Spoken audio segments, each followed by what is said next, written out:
അസ്സലാമലൈക്കും. ഞാൻ സൈനുദ്ദീൻ ആരിഫ്. മൊഗ്രാൽ ന്യൂസിൻ്റെ 13ാം എപ്പിസോഡിലേക്ക് മാന്യപ്രേക്ഷകർക്ക് സ്വാഗതം. കഴിഞ്ഞ ആഴ്ചയിലെ പ്രധാന വാർത്ത ത്രിതല പഞ്ചായത്ത് തിരഞ്ഞെടുപ്പിലെ പുതിയ അംഗങ്ങളുടെ സത്യപ്രതിജ്ഞാ ചടങ്ങ് തന്നെയാണ്. മൊഗ്രാലിനെ പ്രതിനിധീകരിക്കുന്ന 6 പേരടക്കം UDFൻ്റെ 15 അംഗങ്ങളും കുമ്പള ജമാ മസ്ജിദ് പരിസരത്തു നിന്നും ജാഥയായിട്ടാണ് കുമ്പള പഞ്ചായത്ത് ഓഫീസിലെ സത്യപ്രതിജ്ഞാ വേദിയിലേക്ക് പുറപ്പെട്ടത്.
നടപടിക്രമങ്ങൾ ആരംഭിക്കുകയാണ്. പഞ്ചായത്തി രാജ് സംവിധാനം നിലവിൽ വന്നതിന് ശേഷം നടക്കുന്ന 4ാമത്തെ പഞ്ചായത്ത് പൊതു തെരഞ്ഞെടുപ്പാണ് ഈ ഒക്ടോബർ മാസം 23 നടന്നത്. ഒക്ടോബർ മാസം 23-ാം തീയതി നടന്ന തെരഞ്ഞെടുപ്പിൽ തെരഞ്ഞെടുക്കപ്പെട്ട അംഗങ്ങളുടെ സത്യപ്രതിജ്ഞാ ചടങ്ങ് കേരളത്തിലെ മുഴുവൻ തദ്ദേശ ഭരണ സ്ഥാപനങ്ങളിലും ഇന്ന് രാവിലെ നടക്കുകയാണ്. ഈ ചടങ്ങിലെത്തിയ എല്ലാ നല്ലവരായ നാട്ടുകാരെയും പഞ്ചായത്തിന് വേണ്ടി പ്രത്യേകം പേരെടുത്ത് പറയാതെ ഈ ചടങ്ങിലേക്ക് സ്വാഗതം ചെയ്യുകയാണ്. സത്യപ്രതിജ്ഞാ ചടങ്ങ് ആരംഭിക്കുന്നത് മുതിർന്ന അംഗത്തിന് സത്യവാചകം കൊടുത്തുകൊണ്ടാണ്. മുതിർന്ന അംഗത്തിന് സത്യവാചകം ചൊല്ലിക്കൊടുക്കുന്നത് റിട്ടേണിംഗ് ഓഫീസർ ശ്രീ സുധാകുമാർ അവറുകളാണ്. തുടർന്ന് തെരഞ്ഞെടുക്കപ്പെട്ട മറ്റംഗങ്ങൾക്ക് മുതിർന്ന അംഗമാണ് സത്യപ്രതിജ്ഞ ചൊല്ലിക്കൊടുക്കുക. ഈ സത്യപ്രതിജ്ഞ ചടങ്ങിന്റെ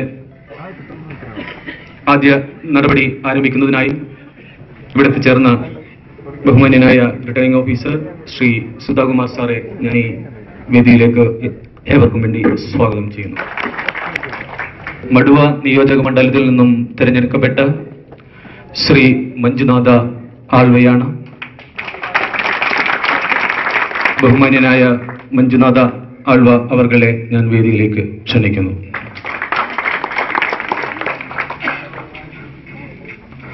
തുടർന്ന്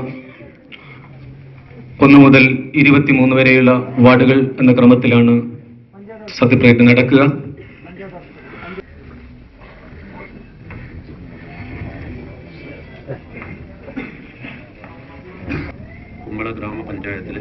കുമ്പള ഗ്രാമപഞ്ചായത്തിലെ മെമ്പറായി തെരഞ്ഞെടുക്കപ്പെട്ട നൂർജഹാൻ ബീഗം എന്ന ഞാൻ നിയമാനുസരണം നടപ്പാക്കിയ ഇന്ത്യൻ ഭരണഘടനയോട് യഥാർത്ഥമായ വിശ്വാസവും കൂറും പുലർത്തുമെന്നും ഇന്ത്യയുടെ പരമാധികാരവും അഖണ്ഡതയും നിലനിർത്തുമെന്നും ഭയാശങ്ക കൂടാതെയും മമതയോ വിദ്വേഷമോ കൂടാതെയും ഞാൻ എൻ്റെ ഔദ്യോഗിക കൃത്യങ്ങൾ യഥാവിധിയായും വിശ്വസ്തയോടും എൻ്റെ പരമാവധി കഴിവ് പ്രയോജനപ്പെടുത്തുകയും നിർവഹിക്കുമെന്ന് സർവശക്തനായ അല്ലാഹുവിന്റെ നാമത്തിൽ സത്യപ്രതിജ്ഞ ചെയ്യുന്നു. കുമ്പള ഗ്രാമപഞ്ചായത്തിലെ മെമ്പറായി തെരഞ്ഞെടുക്കപ്പെട്ട എന്ന ഞാൻ നിയമാനുസരണം നടപ്പിലാക്കിയ ഇന്ത്യൻ ഭരണഘടനയോട് യഥാർത്ഥമായ വിശ്വാസവും കൂറും പുലർത്തുമെന്നും ഇന്ത്യയുടെ പരമാധികാരവും അഖണ്ഡതയും നിലനിർത്തുമെന്നും ഭയാശങ്ക കൂടാതെയും മമതയോ വിദ്വേഷമോ കൂടാതെയും ഞാൻ എൻ്റെ ഔദ്യോഗിക കൃത്യങ്ങൾ യഥാവിധിയായും വിശ്വസ്തയോടും എൻ്റെ പരമാവധി കഴിവ് പ്രയോജനപ്പെടുത്തിയും നിർവഹിക്കുമെന്ന് അല്ലാഹുവിന്റെ നാമത്തിൽ സത്യപ്രതിജ്ഞ ചെയ്യുന്നു. കുമ്പള ഗ്രാമപഞ്ചായത്തിലെ മെമ്പറായി തെരഞ്ഞെടുക്കപ്പെട്ട റംല PH എന്ന ഞാൻ നിയമാനുസരണം നടപ്പാക്കിയ ഇന്ത്യൻ ഭരണഘടനയോട് യഥാർത്ഥമായ വിശ്വാസവും കൂറും പുലർത്തുമെന്നും ഇന്ത്യയുടെ പരമാധികാരവും അഖണ്ഡതയും നിലനിർത്തുമെന്നും ഭയാശങ്ക കൂടാതെയും മമതയോ വിദ്വേഷമോ കൂടാതെയും ഞാൻ എന്റെ ഔദ്യോഗിക കൃത്യങ്ങൾ യഥാവിധിയായും വിശ്വസ്തയോടും എന്റെ പരമാവധി കഴിവ് പ്രയോജനപ്പെടുത്തിയും നിർവഹിക്കുമെന്ന് അള്ളാഹുവിന്റെ നാമത്തിൽ സത്യപ്രതിജ്ഞ ചെയ്യുന്നു. കുമ്പള ഗ്രാമപഞ്ചായത്തിലെ മെമ്പറായി തെരഞ്ഞെടുക്കപ്പെട്ട മൂസ എന്ന ഞാൻ നിയമാനുസരണം നടപ്പാക്കിയ ഇന്ത്യൻ ഭരണഘടനയോട് യഥാർത്ഥമായ വിശ്വാസവും കൂറും പുലർത്തുമെന്നും ഇന്ത്യയുടെ പരമാധികാരവും അഖണ്ഡതയും നിലനിർത്തുമെന്നും ഭയാശങ്ക കൂടാതെയും മമതയോ വിദ്വേഷമോ കൂടാതെയും ഞാൻ എന്റെ ഔദ്യോഗിക കൃത്യങ്ങൾ യഥാവിധിയായും വിശ്വസ്തയോടും എന്റെ പരമാവധി കഴിവ് പ്രയോജനപ്പെടുത്തിയും നിർവഹിക്കുമെന്ന് സർവശക്തനായ അള്ളാഹുവിന്റെ നാമത്തിൽ സത്യപ്രതിജ്ഞ ചെയ്യുന്നു. കുമ്പള ഗ്രാമപഞ്ചായത്തിലെ മെമ്പറായി തെരഞ്ഞെടുക്കപ്പെട്ട ഷുഹൈബ് TM എന്ന ഞാൻ നിയമാനുസരണം നടപ്പാക്കിയ ഇന്ത്യൻ ഭരണഘടനയോട് യഥാർത്ഥമായ വിശ്വാസവും കൂറും പുലർത്തുമെന്നും ഇന്ത്യയുടെ പരമാധികാരവും അഖണ്ഡതയും നിലനിർത്തുമെന്നും ഭയാശങ്ക കൂടാതെയും മമതയോ വിദ്വേഷമോ കൂടാതെയും ഞാൻ എന്റെ ഔദ്യോഗിക കൃത്യങ്ങൾ യഥാവിധിയായും വിശ്വസ്തയോടും എന്റെ പരമാവധി കഴിവ് പ്രയോജനപ്പെടുത്തിയും നിർവഹിക്കുമെന്ന് സർവശക്തനായ അള്ളാഹുവിന്റെ നാമത്തിൽ സത്യപ്രതിജ്ഞ ചെയ്യുന്നു. കുമ്പള ഗ്രാമപഞ്ചായത്തിലെ മെമ്പറായി തെരഞ്ഞെടുക്കപ്പെട്ട ഫസീമ അബ്ദുൽ ഖാദർ എന്ന ഞാൻ നിയമാനുസരണം നടപ്പാക്കിയ ഇന്ത്യൻ ഭരണഘടനയോട് യഥാർത്ഥമായ വിശ്വാസവും കൂറും പുലർത്തുമെന്നും ഇന്ത്യയുടെ പരമാധികാരവും അഖണ്ഡതയും നിലനിർത്തുമെന്നും ഭയാശങ്ക കൂടാതെയും മമതയോ വിദ്വേഷമോ കൂടാതെയും ഞാൻ എന്റെ ഔദ്യോഗിക കൃത്യങ്ങൾ യഥാവിധിയായും വിശ്വസ്തയോടും എന്റെ പരമാവധി കഴിവ് പ്രയോജനപ്പെടുത്തിയും നിർവഹിക്കുമെന്ന് സർവശക്തനായ അള്ളാഹുവിന്റെ നാമത്തിൽ സത്യപ്രതിജ്ഞ ചെയ്യുന്നു. കുമ്പള ഗ്രാമപഞ്ചായത്തിലെ മെമ്പറായി തെരഞ്ഞെടുക്കപ്പെട്ട ഫാത്തിമ അബ്ദുല്ല കുഞ്ഞി എന്ന ഞാൻ നിയമാനുസരണം നടപ്പിലാക്കിയ ഇന്ത്യൻ ഭരണഘടനയോട് യഥാർത്ഥമായ വിശ്വാസവും കൂറും പുലർത്തുമെന്നും ഇന്ത്യയുടെ പരമാധികാരവും അഖണ്ഡതയും നിലനിർത്തുമെന്നും ഭയാശങ്ക കൂടാതെയും മമതയോ വിദ്വേഷമോ കൂടാതെയും ഞാൻ എന്റെ ഔദ്യോഗിക കൃത്യങ്ങൾ യഥാവിധിയായും വിശ്വസ്തയോടും എന്റെ പരമാവധി കഴിവ് പ്രയോജനപ്പെടുത്തിയും നിർവഹിക്കുമെന്ന് അള്ളാഹുവിന്റെ നാമത്തിൽ ഞാൻ സത്യപ്രതിജ്ഞ ചെയ്യുന്നു. കുമ്പള പഞ്ചായത്തിലെ 14-ാം വാർഡിൽ ഐക്യമുന്നണിയുടെ വിജയശില്പിയായി പ്രവർത്തിച്ച മുസ്ലിം ലീഗിലെ ജനാബ് അബൂബക്കറുമായുള്ള ഒരു സംഭാഷണത്തിനാണ് നിങ്ങളിവിടെ വന്നത്. അബൂബക്കറിനെ നിങ്ങൾക്കാർക്കും പരിചയപ്പെടുത്തി തരേണ്ട ആവശ്യമില്ല. ബദിരാനഗറിലെ തെരഞ്ഞെടുപ്പ് വേളകളിൽ എന്നും ബദിരാനഗറിൽ വളരെയധികം സജീവമായി തന്നെ UDF വേണ്ടി തന്ത്രങ്ങൾ ആവിഷ്കരിക്കുന്ന ഒരു വ്യക്തിയാണ് ശ്രീ അബൂബക്കർ. അസ്സലാമു അലൈക്കും. മുഗ്രാൽ ന്യൂസിലേക്ക് സ്വാഗതം മിസ്റ്റർ അബു. വഅലൈക്കും സലാം. മുസ്ലിം ലീഗിന്റെ തട്ടകമായ ഈ വാർഡിൽ ഭൂരിപക്ഷം ഇത്രത്തോളം കുറയാൻ കാരണം എന്താണ്? തെരഞ്ഞെടുപ്പിന്റെ തൊട്ടു മുമ്പുള്ള 1-2 ദിവസങ്ങളിൽ നടന്ന ചില അവിശുദ്ധ കൂട്ടുകെട്ടാണ് ഈ വാർഡിൽ UDFന് ഭൂരിപക്ഷം കുറയാനുള്ള കാരണം. മുസ്ലിം ലീഗിന് സ്വാധീനമുള്ള വാർഡ് എന്നാണ് ഈ വാർഡിനെ കുറിച്ച് പറയപ്പെട്ടത്. അവിടെ ജനതാദൾ സെക്യുലർ വിഭാഗത്തിന്, സോഷ്യലിസ്റ്റ് വിഭാഗത്തിന് കൊടുത്തതിൽ മുസ്ലിം ലീഗ് പ്രവർത്തകർക്ക് നിരാശയുണ്ടായിരുന്നു എന്നൊരു വാർത്തയും ഉണ്ടായിരുന്നു. അത് എത്രത്തോളം ശരിയാണ്? അത് സാധാരണ സ്വാഭാവികമാണ്. കാരണം മുസ്ലിം ലീഗ് മത്സരിച്ച് ജയിക്കുന്ന ഒരു വാർഡ് ഘടകകക്ഷിയാണെങ്കിലും മറ്റൊരു പാർട്ടിക്ക് കൊടുക്കുന്ന ഘടകകക്ഷിയാണെങ്കിലും മറ്റൊരു പാർട്ടിക്ക് കൊടുക്കുന്നത് സ്വാഭാവികമായും ആ വാർഡിലെ പ്രവർത്തകന്മാർക്ക് അമർഷമുണ്ടാവും. പക്ഷേ മുസ്ലിം ലീഗിന് ഒന്നുണ്ട്, കൊടുത്തു കഴിഞ്ഞാൽ അത് തീർച്ചയായും 100% പ്രവർത്തിച്ച് വിജയത്തിലെത്തിക്കുക എന്നുള്ള ഒരു ഉത്തരവാദിത്വവും കടമയും ഈ വാർഡിലുള്ള മുസ്ലിം ലീഗിന്റെ പ്രവർത്തകന്മാർക്കുണ്ട്. സോഷ്യലിസ്റ്റ് ജനതാദളിന് കൊടുത്തു എന്നുള്ളതല്ല ഇവിടെ പ്രശ്നം. മുസ്ലിം ലീഗിന് എന്തുകൊണ്ട്, ഏതർത്ഥത്തിലാണ് ഈ മുസ്ലിം ലീഗിന് ഈ സീറ്റ് പരാജയപ്പെടുമെന്ന് വെച്ച് നിഷേധിച്ചത് എന്നുള്ളതാണ്.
ഫ്രണ്ട്സ് ക്ലബിൻ്റെ 10ാം വാർഷികത്തോടനുബന്ധിച്ച് ഒരു മാസം നീണ്ടു നിൽക്കുന്ന പരിപാടികൾക്ക് കേരളപ്പിറവി ദിനമായ നവംബർ 1 തുടക്കം കുറിച്ചു. മഞ്ചേശ്വരം മണ്ഡലം MLA ശ്രീമാൻ CH കുഞ്ഞമ്പു പരിപാടി ഉദ്ഘാടനം ചെയ്തു. NA നെല്ലിക്കുന്ന്, ഹാജി AM മൊഗ്രാൽ എന്നിവർ പ്രസംഗിച്ചു. ZA മൊഗ്രാൽ യോഗത്തിൽ അധ്യക്ഷത വഹിച്ചു. കുമ്പള ഗ്രാമപഞ്ചായത്തിലെ 23 അംഗങ്ങളെയും യോഗത്തിലേക്ക് ക്ഷണിച്ചുവെങ്കിലും LDF BJP അംഗങ്ങൾ മാത്രമാണ് സംബന്ധിച്ചത്. UDF അംഗങ്ങൾ യോഗത്തിൽ നിന്ന് വിട്ടുനിന്നു. നിറഞ്ഞ നക്ഷത്രമായി നിൽക്കുന്ന ബഹുമാന്യനായ NA നെല്ലിക്കുന്ന് അവർ എത്തിച്ചേർന്നിട്ടുണ്ട്. അതോടൊപ്പം തന്നെ നമ്മൾ ക്ഷണിക്കപ്പെട്ട വിവിധ രാഷ്ട്രീയ പാർട്ടി പ്രതിനിധികളെല്ലാം അല്പം വൈകിയാണെങ്കിലും എത്തിച്ചേരുമെന്ന് അറിയിച്ചിട്ടുണ്ട്. ദൂരെ നിൽക്കുന്ന ആളുകൾ വന്നുകൊണ്ട് ഈ സദസ്സിൽ വന്നിരുന്നുകൊണ്ട് ഞങ്ങളുമായി സഹകരിക്കണമെന്ന് അപേക്ഷിക്കുകയാണ്. വനിതകൾക്ക് 33% മാത്രമാണ് റിസർവേഷൻ ഉണ്ടായിട്ടുള്ളത്. ഇന്നത് 50% വർദ്ധിച്ചിട്ടുണ്ട്. വികസന മേഖലയിലേക്ക് പല സ്ത്രീകൾ കടന്നു വരുന്ന വനിതകൾ കടന്നുപെട്ട ആളുകളായാലും എല്ലാവരുടെയും ലക്ഷ്യം ഒന്ന് തന്നെയാണ്, മനുഷ്യ നന്മയാണ്. ആ നന്മയ്ക്ക് വേണ്ടി പ്രവർത്തിക്കുവാൻ നമ്മുടെ ജനപ്രതിനിധികൾക്ക് കഴിയട്ടെ എന്നും ഈ സ്വീകരണം അവർക്ക് അതിനുള്ള പ്രചോദനമായി തീരട്ടെ എന്നും ಆಶಿಸಿಕೊಂಡು ഞാൻ എൻ്റെ ವಾಕ್ಯವನ್ನು ಉಪಸಂಹರಿಸುತ್ತೇನೆ. ಮಾತನಾಡುವಾಗ ಮಲಯಾಳದಲ್ಲಿ ಮಾತನಾಡ್ತೇನೆ, ಆದ್ರೆ ಭಾಷಣ ಮಾಡುವಾಗ ಸ್ವಲ್ಪ ನೀವೆಲ್ಲ ಕೂಡ ನೆಗಾಡಬಹುದು. ಆ ರೀತಿಯಿಂದ ನಾನು ಮಲಯಾಳದಲ್ಲಿ ಮಾತನಾಡುವುದಿಲ್ಲ.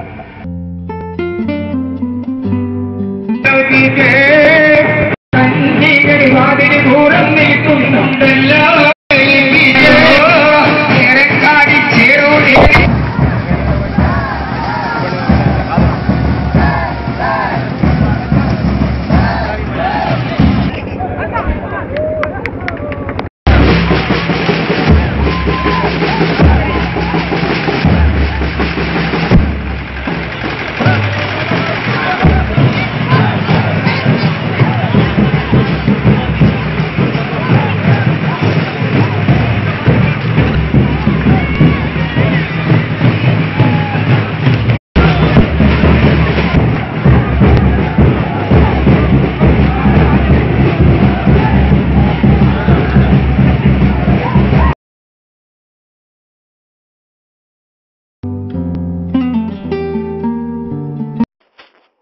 ഇത് മടിമുഗർ ബുസ്താനുൽ ഉലൂം മദ്രസ. മൊഗ്രാലിലെ ദഫ് പഠന കേന്ദ്രം ഇവിടെയാണ്. പ്രഗത്ഭ ദഫ് ഉസ്താദായിരുന്ന പരേതനായ മമ്മൂച്ചിയുടെ മകൻ ഇബ്രാഹിമാണ് ഇപ്പോൾ ഇവിടെ ദഫ് മുട്ട് പഠിപ്പിക്കുന്നത്. 1.5 മാസം കൊണ്ട് പൂർത്തിയാക്കാവുന്ന തരത്തിലാണ് ഇവിടെ ക്ലാസുകൾ ക്രമീകരിച്ചിട്ടുള്ളത്.